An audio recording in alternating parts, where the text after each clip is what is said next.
From a land of ancient wisdom comes a voice for a modern generation, a voice of calm in a world of chaos, a voice of clarity in a world of confusion. Now she is bringing her unique blend of lighthearted humor and profound spiritual understanding to the US, the Caribbean, and Panama. You don't start walking a marathon the first day.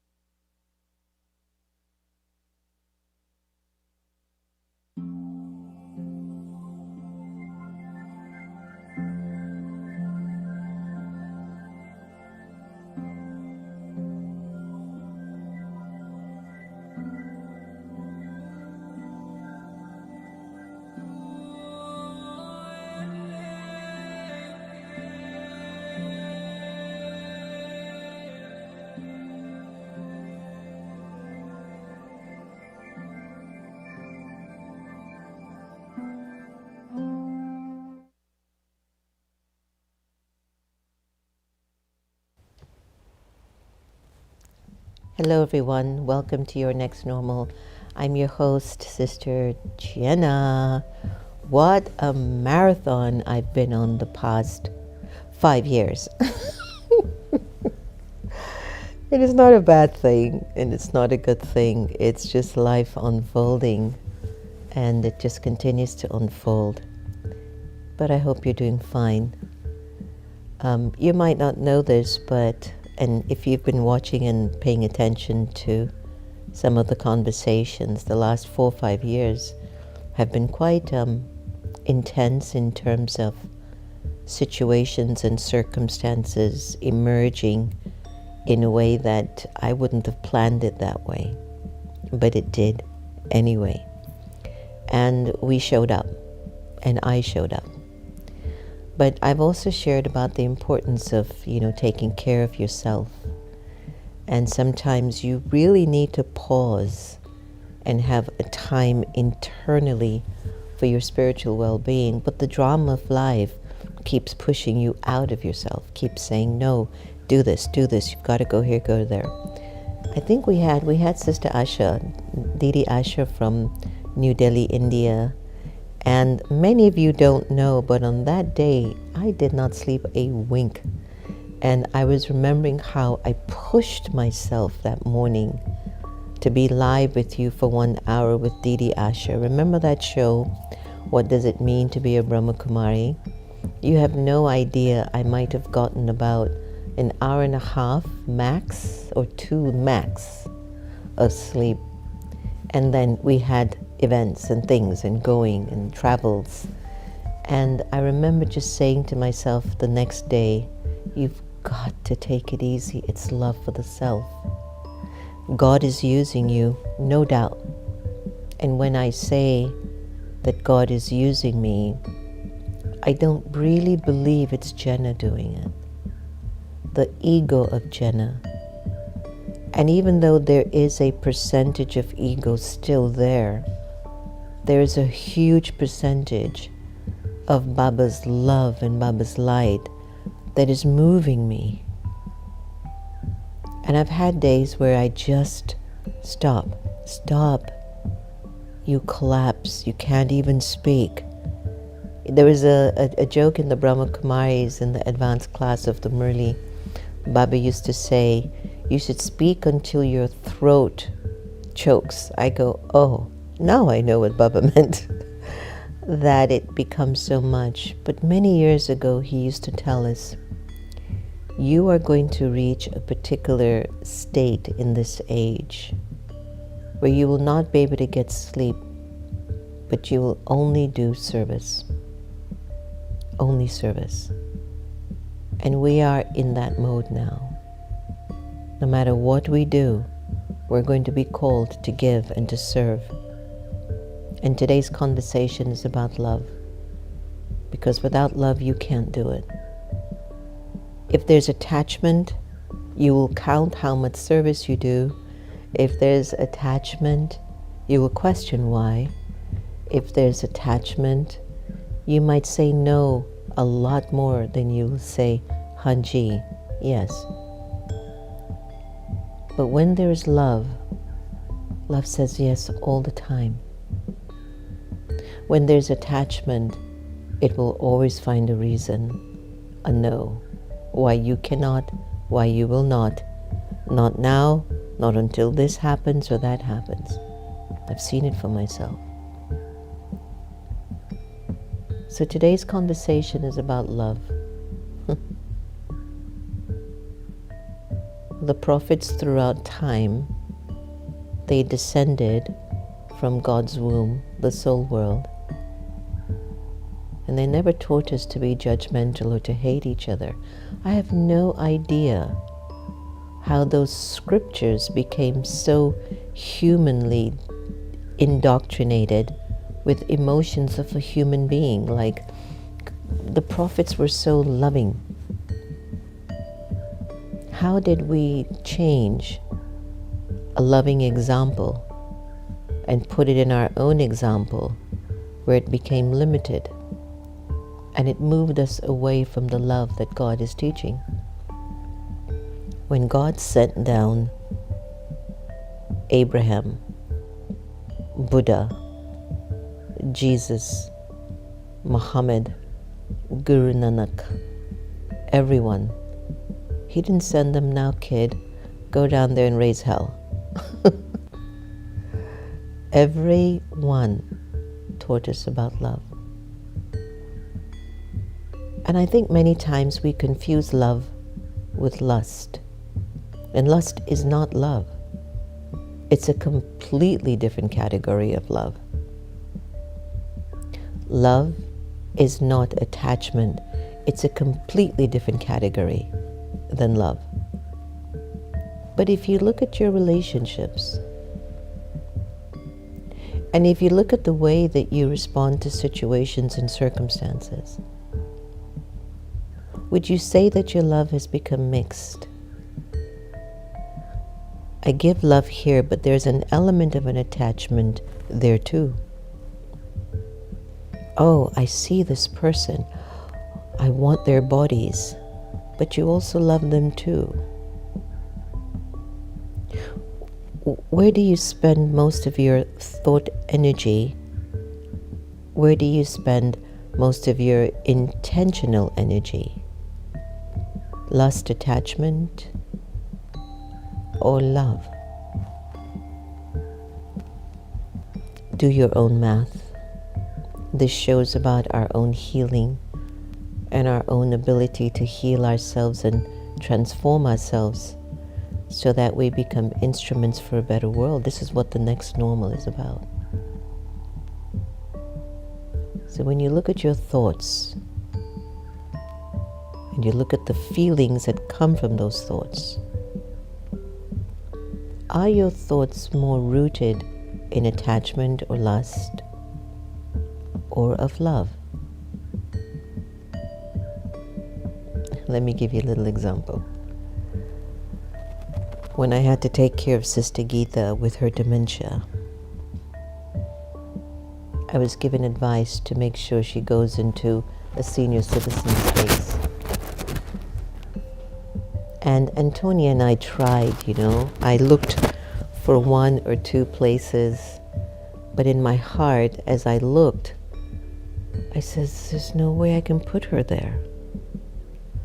But people have a way of convincing you about things, and it was very interesting. I would hear things about, Jen, you're too busy, and you know who you are as a public figure. You can't be changing your mom's diaper and cleaning her up and these things. And then I would hear other comments from other people, no one connected to my organization, but people that would be, but at the center, you've got so much going on, and she's doing this, she's doing that. I said, yeah. But I remembered when I asked God, what does love want me to do here? And instantly, love said, take care of her. And I can't tell you how liberating that was for me. Because my attachment, that also has a relationship with the ego, created many different reasons why it's beneficial for her to go to an assisted living.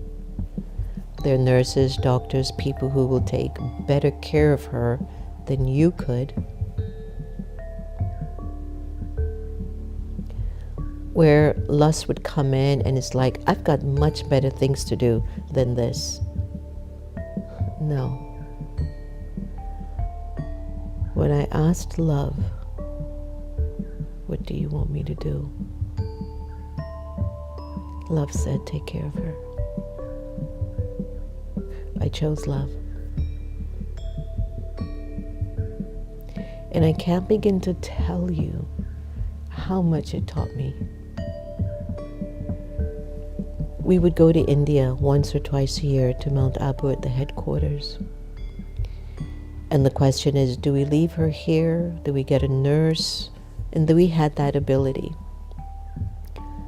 But I would go to her, and I don't know if Santosh could put her picture on the screen, on the picture.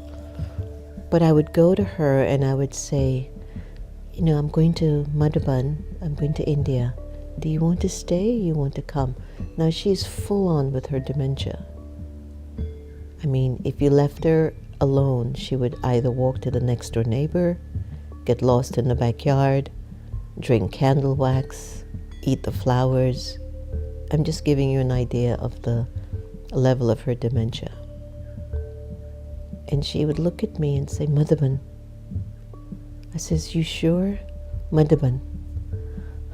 Okay.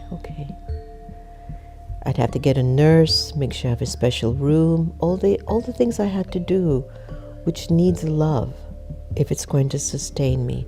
But if I did it with attachment or ego or lust, I can't tell you how exhausting it would have been for me. There was one flight that we took to Madhuban, to India. Sister Gita had not a very strong tummy. I had to change her 3 times because of her loose tummy in that plane. I did it with so much love. What does love want you to do for you? Brings me to my point. If a person can do that for another person, what can you not do for yourself? What does love want you to do for you now? In the way you take care of your diet, in the way you're taking care of your body and your mind and your spirituality, your home, your family, and your friends and your colleagues at work and your country. What does love want you to do?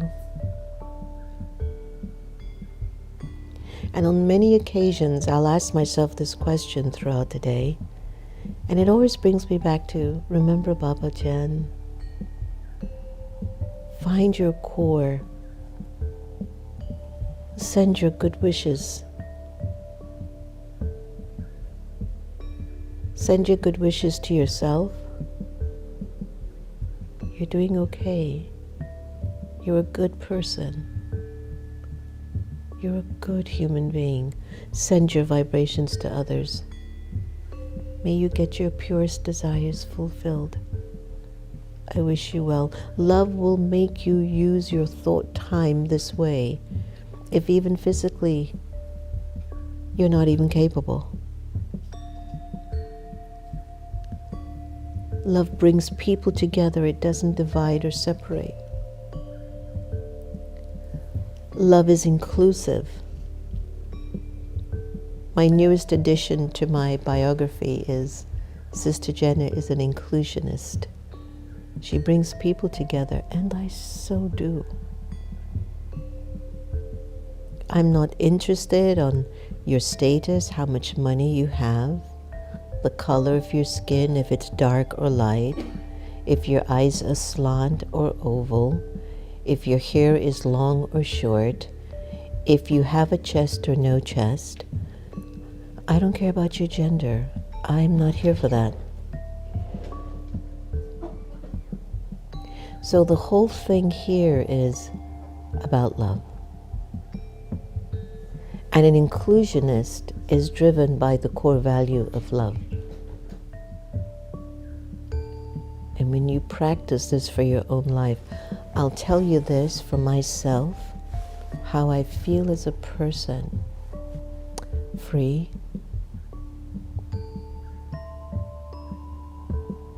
When I'm kind and respectful and thoughtful to the feelings of other people, I'm liberated, and that's what love does. It liberates people. It doesn't trap them. It doesn't make their minds small. It's not negative. It's not nasty. Love heals. Love gives respected space when it's needed.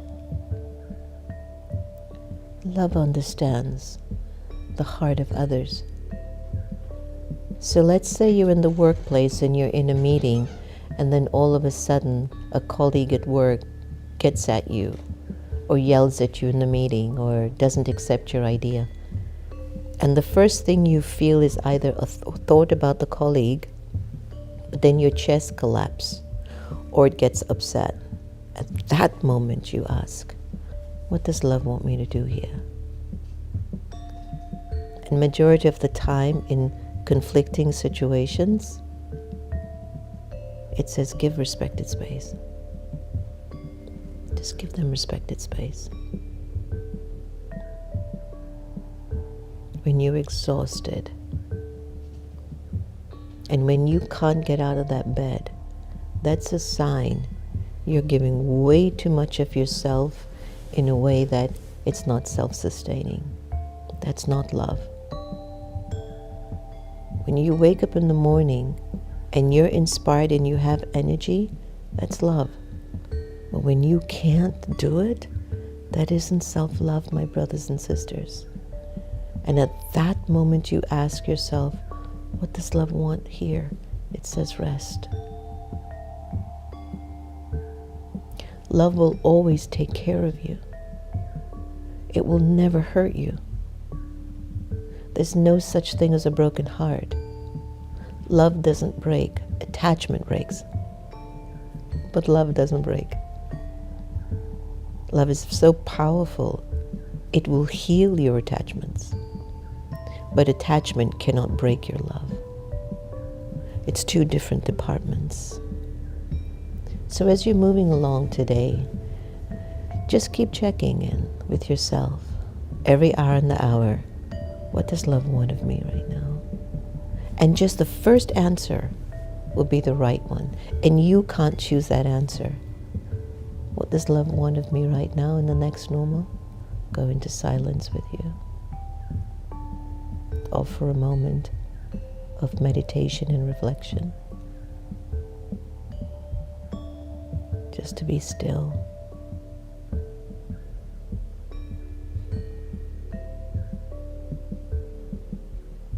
Just to be still.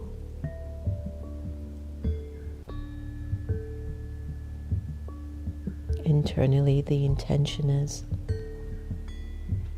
I'm God's child. I've got to care for myself and the people around me.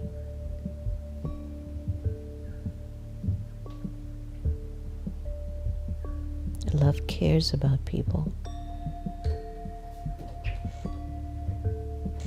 Love continues to heal hearts.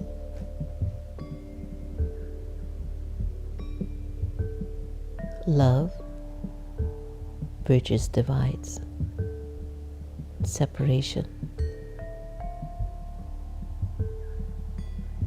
Love is kind.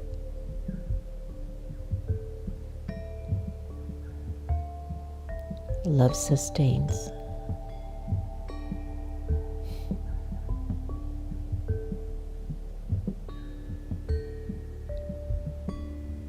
Now imagine yourself being this being.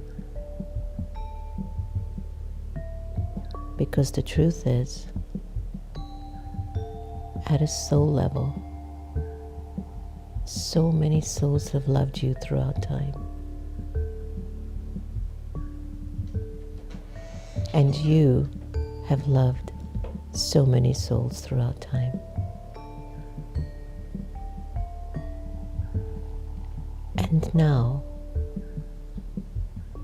God's love is upon you. And that's huge.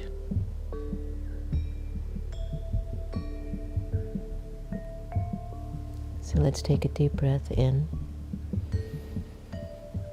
and exhale.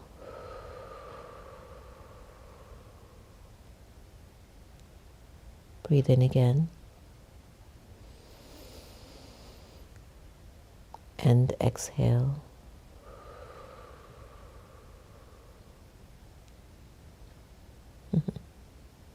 So good now. Just visualize yourself in this state as a person. You've been loved by so many souls throughout your soul's journey. And you have loved so many souls throughout your soul's journey. And that love is in you.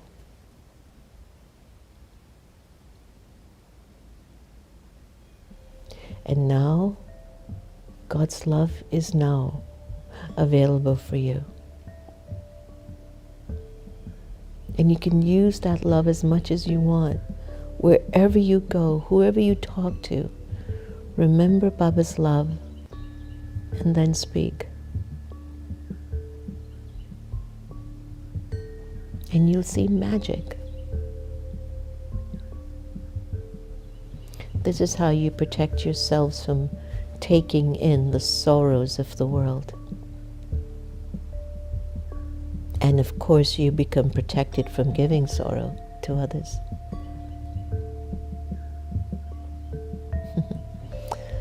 Let's take a look at awakened intelligence, if I've done myself due diligence and if I've made God proud.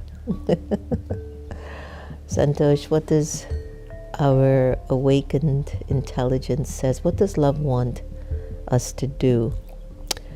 Well, love invites us to act with kindness, understanding, and compassion. It calls for us to listen deeply, to be present, and to nurture connections with others, to nurture connections with others, not break them up. Love encourages us to forgive, to be patient, and to accept others as they are. It seeks to bring harmony, foster trust, and create spaces where we can grow together. Ultimately, love asks us to give without expecting anything in return, to act selflessly, and to uplift those that are around us. So, America, are we a loving nation? India, are you a loving nation? Russia, are you a loving nation? Ukraine, Israel, Palestine, Africa, Central South America, Canada. Don't be upset if I don't mention your region. The Caribbean islands, Australia. Are you a loving nation? Because if you're not, you will destroy your country, just like history has revealed to us. What brings a country down is a lack of love of its citizens for each other. We are all different, but now everyone in every country must ask themselves as citizens of their land, what does love want us to do? And you will heal your country, and you will understand Be patient. Sometimes we have to give others chances. Let's look at what our Sister Gita Effect is going to say to us today.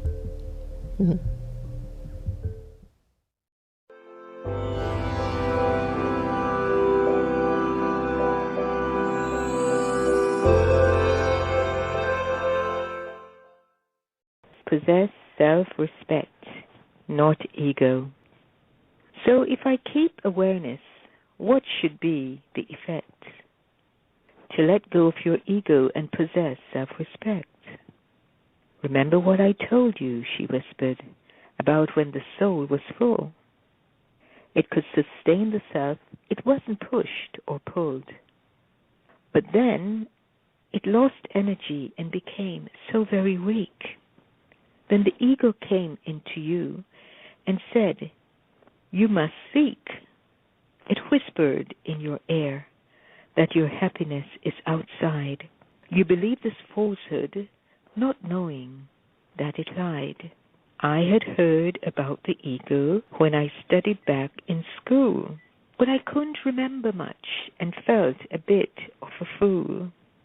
I told the angel this and then asked what the ego was. I also wanted to know what exactly the ego does. The ego occupies the head and keeps your thoughts reeling. The soul's the heart and keeps it from feeling. It is so very possessive. It always thinks I or mine. You can tell when it's active. There are so many signs. The moment you feel insulted, know the ego is to blame. It causes you to react and engage in hurtful games. The angel went on and on describing how the ego manifests. It was such a long list, I began to feel so depressed. So how can I be positive knowing the ego is within me? It seems I have no chance. There's too much ego in me. Before you lived in darkness, not knowing there was light, you thought negativity was normal and didn't put up a fight. But the ego isn't you. It isn't who you are. You're the embodiment of goodness, the light of a star. So now the ego must go. Divorce the ego. It cannot stay within you. But how can I dispose of it? What must I do? You must starve it of nourishment. You cannot let it feed. You must do what it can't bear and not give it what it needs. Since the ego loves resistance, you must be quick to accept. This doesn't mean agreeing. It just means you don't reject. You must accept situations and people as they are. If you can do this, I promise you, you'll go very far. The ego will always recall everything that has passed. It keeps you from the present. This is the favorite task. It reminds you of the bad someone else has done, to prop yourself up and make you think you've won. So let go the past. Bring your thoughts to the present. Don't think about others. This makes the heart feel pleasant. So have a day full of self-respect.